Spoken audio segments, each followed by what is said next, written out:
بسم اللہ الرحمن الرحیم الصلاۃ والسلام علیک یا رسول اللہ وعلی آلک واصحابک یا نبی اللہ۔ میرے نہایت ہی واجب الاحترام سامعین کرام، میرا چینل کی ٹیم رمضان المبارک کے حوالے سے مختلف پروگرام آپ کو پیش کرتی جا رہی ہے، جن میں سے آج کا ایک پروگرام جو کہ نماز تراویح، لیلۃ القدر اور اعتکاف کے حوالے سے آپ کو پیش کرنے جا رہے ہیں۔ میرے ساتھ جناب مفتی غلام یاسین صاحب تشریف فرما ہے۔ میں ان کا بہت شکر گزار ہوں کہ آپ اپنے قیمتی لمحات میں سے ٹائم نکال کر ہمارے اس پروگرام میں شرکت فرمانے کے لیے تشریف لائے۔ تو مفتی صاحب، آج کا میرا جو پہلا سوال ہے اس حوالے سے کہ رمضان المبارک کے ساتھ ہی نماز تراویح کا آغاز ہو گیا تھا کہ یا کہ کچھ عرصہ کے بعد ہوا، ایک، اور دوسرا جو نماز تراویح ہے یہ واجب ہے یا سنت ہے، سنت موقع ہے، غیر موقع ہے یا نفلی عبادت ہے؟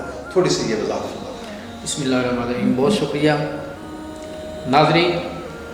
نماز تراویح سنت موقع حضور علیہ السلام نے پڑھی ہے اور صحابہ کرام بھی اپنے ادوار کے اندر پڑھتے رہے، اس واسطے اس کو چھوڑنے والا گناہ گار ہے۔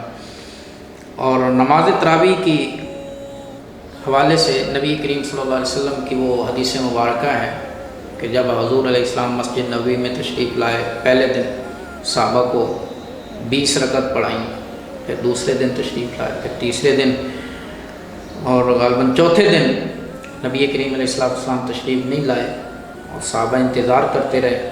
اگلے دن حضور علیہ السلام نے فرمایا کہ میں اس ڈر کی وجہ سے تمہیں نماز پڑھانے کے لیے نہیں آیا کہ کہیں تم پر فرض نہ ہو جائے۔ تو یہ اس کا پس منظر ہے نماز تراویح کا۔ اور تینوں دن جو آپ نے نماز تراویح نبی صلی اللہ علیہ وسلم نے ادا فرمائی وہ باجماعت ادا فرمائی؟ جی، باجماعت نماز تراویح ادا کی ہے، اور حضور علیہ السلام نے 20 رکعت تراویح پڑھائی۔ مصنف ابن ابی شیبہ کی روایت میں ہے کہ کان رسول اللہ صلی اللہ علیہ وسلم یصلی 20 رکعتاً والوتر، کہ حضور علیہ السلام 20 رکعت تراویح وطر کے ساتھ ادا فرمایا کرتے تھے۔ اور اسی طرح پھر صحابہ کرام کا بھی اس بات پہ اجماع ہے 20 رکعت پہ۔ حضرت فاروق اعظم کے زمانے میں 20 پڑھی جاتی رہیں، حضرت عثمان کے زمانے میں 20 پڑھی جاتی رہیں، حضرت علی المرتضیٰ یعنی خلفاء کے زمانہ میں بھی 20 ہی پڑھی جاتی رہی۔ اس لیے 20 ہی سنت ہیں، اس کے علاوہ سنت نہیں۔ نماز تراویح میں قرآن پاک ختم کرنا کیا یہ بھی سنت ہے یا اس کو صرف صورتوں کے ساتھ بھی تراویح پڑھی جا سکتی ہے؟ نبی صلی اللہ علیہ وسلم کا معمول اس کے مطابق کیا رہا ہے؟ ناظرین، نبی کریم علیہ السلام نے تو صاحب 3 دن نماز تراویح پڑھائی ہے اور اس میں قرآن پاک تو ختم نہیں فرمایا۔ یہ جو قرآن کریم ختم کرنا ہے رمضان میں کم از کم 1 مرتبہ، یہ سنت ہے، اور یہ حضرت عمر فاروق رضی اللہ تعالیٰ عنہ کے زمانے سے شروع ہوا ہے۔ اب جو لوگ حضرت عمر رضی اللہ تعالیٰ عنہ کی 20 رکعت تراویح کو نہیں مانتے، ان کو یہ بھی چاہیے کہ پورے رمضان میں قرآن بھی ختم نہ کریں، کیونکہ حضور نے تو نہیں کیا، یہ تو حضرت عمر نے شروع کروایا ختم قرآن کا سلسلہ، اور 20 رکعت تراویح بھی ساتھ تھی۔ 20 رکعت میں قرآن پاک ختم کیا جاتا تھا پورے رمضان میں کم سے کم 1 مرتبہ، تو 1 مرتبہ ہی ختم کرنا سنت ہے۔ اور یہ کیا کچھ احباب کچھ علاقوں میں دیکھا ہے کوئی 3 دن میں پورا قرآن پاک ختم کرے، کسی جگہ پہ 10 دن میں، کسی جگہ پہ، تو سنت طریقہ کیا ہے جو کہ عوام الناس کے اوپر بھی گراں نہ گزرے؟ وہ میں نے عرض کر دیا ہے کہ کم سے کم 1 مرتبہ ختم قرآن پورے رمضان مبارک میں سنت ہے۔ اس کی ترتیب کیسی ہونی چاہیے؟ زیادہ سے زیادہ اس کی ترتیب میں تو نہیں ہے، البتہ اتنا پڑھنا چاہیے کہ بخوشی سننے والے سن سکیں، ان پر گراں نہ گزرے، وہ تکلیف اور تنگی میں مبتلا نہ ہوں، تو جتنا وہ سماعت کر سکتے ہیں اتنا ہی پڑھا جانا چاہیے۔ زیادہ البتہ پڑھ سکتے ہیں، 3 دن میں بھی ختم کر سکتے ہیں، 10 دن میں بھی کر سکتے ہیں۔ ویسے آج کل جو مروج رواج ہے خصوصی طور پہ پاکستان میں مساجد میں، تو وہ کیا ہے جو اڈاپٹ کیا؟ ہمارے ہاں تو زیادہ تر لیلۃ القدر کی راتوں میں ہی ختم قرآن ہوتا ہے، اور واقعی اس کی فضیلت بھی ہے۔ ليلۃ القدر کی برکات بھی حاصل ہو جاتی ہیں اور ختم قرآن کی برکات، تو دونوں برکات اکٹھی ہو جاتی ہیں اور یہ بہترین طریقہ ہے اجر سمیٹنے کے لیے۔ لیلۃ القدر کون سی راتوں میں ڈھونڈنی چاہیے؟ اور بالخصوص جو 23ویں رمضان کو ہم اس کا لیلۃ القدر کا بہت زیادہ اہتمام کرتے ہیں، تو وہ کیسے ہے؟ نبی کریم علیہ الصلوۃ والسلام نے تو ارشاد فرمایا ہے کہ طاق راتوں میں لیلۃ القدر کو تلاش کرو۔ تو طاق راتیں لیلۃ القدر، کسی بھی رات میں لیلۃ القدر ہو سکتی ہے، آخری عشرے کی طاق راتوں میں، لیکن زیادہ جو علماء کے اندر معروف و مشہور ہے وہ 27ویں کی شب ہے، اور اس بارے میں کچھ شواہد بھی ہیں، کچھ دلائل بھی ہیں، جیسے کہ ایک زبردست دلیل امام رازی نے ذکر کی ہے کہ اللہ تبارک و تعالیٰ نے سورۃ القدر میں لفظ لیلۃ القدر کو 3 مرتبہ ذکر فرمایا، اور اس لیلۃ القدر کے اندر 9 حروف ہیں اور یہ 3 مرتبہ آیا ہے ایک سورت کے اندر، تو اب 3 کو 9 کے ساتھ ضرب دی جائے تو 27 بنتا ہے، تو یہ اشارہ ہے اس بات کی طرف کہ لیلۃ القدر 27ویں شب ہی ہے۔ لیلۃ القدر کو ڈھونڈنے کے لیے نبی صلی اللہ علیہ وسلم نے فرمایا کہ آپ اعتکاف کریں، اور آپ نے بھی اپنی زندگی میں اعتکاف کیا، اور یہ کب شروع ہوتا ہے، کتنے دن رہتا ہے، اور اس میں خصوصی طور پہ کس کے اوپر فوکس کرنا چاہیے، کس چیز کو فوکس کرنا چاہیے، اور اس کی فضیلت کیا ہے؟ اعتکاف بھی سنت مؤکدہ ہے، نبی کریم علیہ الصلوۃ والسلام ہر سال اعتکاف فرمایا کرتے تھے آخری عشرہ میں۔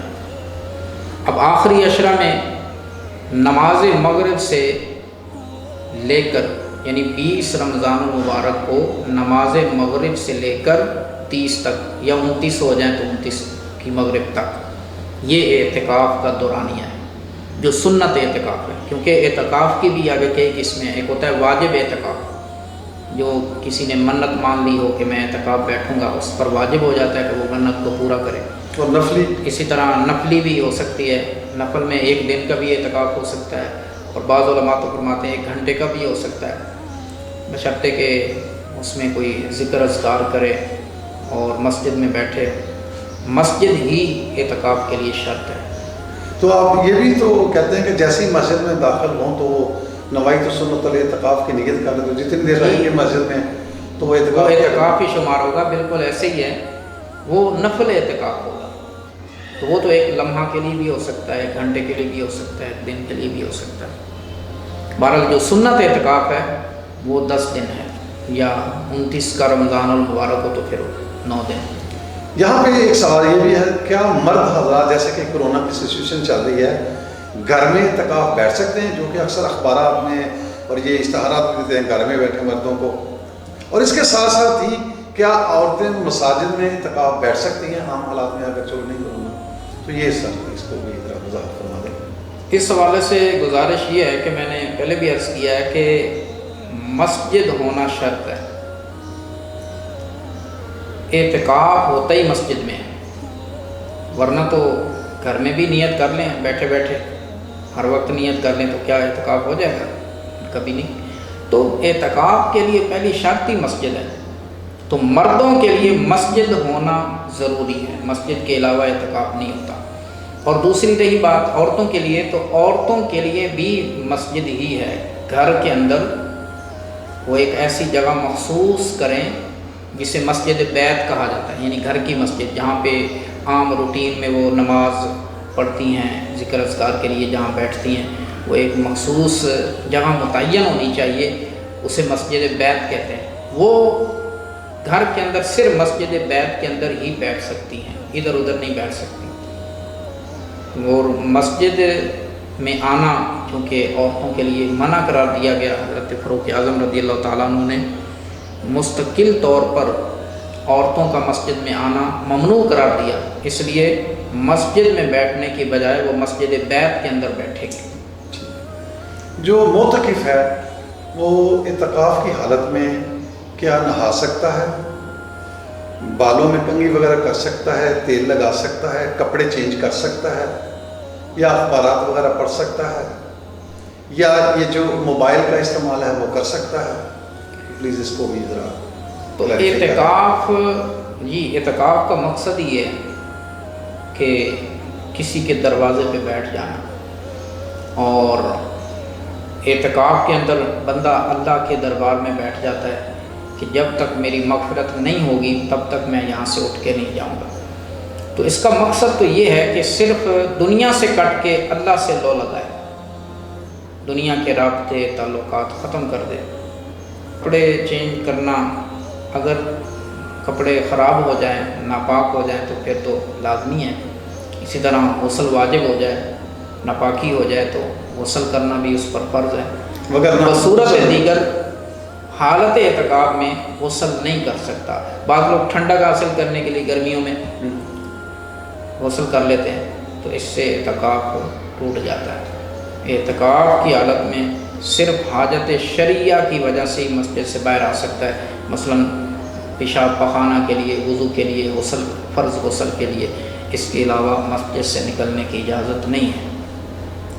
بہت شکریہ مفتی صاحب، آپ نے اپنے قیمتی لمحات سے ہم سب کو نوازا، اور میرا چینل کی ٹیم آپ کو بہت زیادہ آپ کی شکر گزار ہے کہ جب بھی آپ کو بلایا آپ تشریف لائے، اور اس میں ہمارا اور آپ کا مقصد یہی ہے کہ جو قرآن اور حدیث کا جو پیغام ہے، اللہ اور رسول کا جو پیغام ہے، مصطفیٰ صلی اللہ علیہ وسلم کا جو پیغام ہے، وہ جو احکامات ہیں وہ لوگوں تک پہنچائیں، اور بالخصوص اس میں یہ جو لوگوں میں غلط فہمیاں پائی جاتی ہیں ان کو دور کرنے کے لیے، اور ساتھ ہی ساتھ جو بلا وجہ اپنے اوپر جو پابندیاں عائد کر رکھی ہیں کہ یہ غلط ہے یہ غلط ہے، وہ جو غلط فہمی ان کو دور کرنے کے لیے، آسانیاں بانٹنے کے لیے آپ یہاں پہ تشریف لاتے ہیں، ہمارے ساتھ تعاون کرتے ہیں۔ آپ کو بہت زیادہ شکریہ، اور انشاءاللہ پھر بھی جب موقع ملا آپ کو دعوت دیں گے تو میں آپ سے بہت زیادہ شکر گزار ہوں کہ آج آپ ہماری دعوت پہ یہاں پہ تشریف لائے۔ تھینک یو، اللہ حافظ۔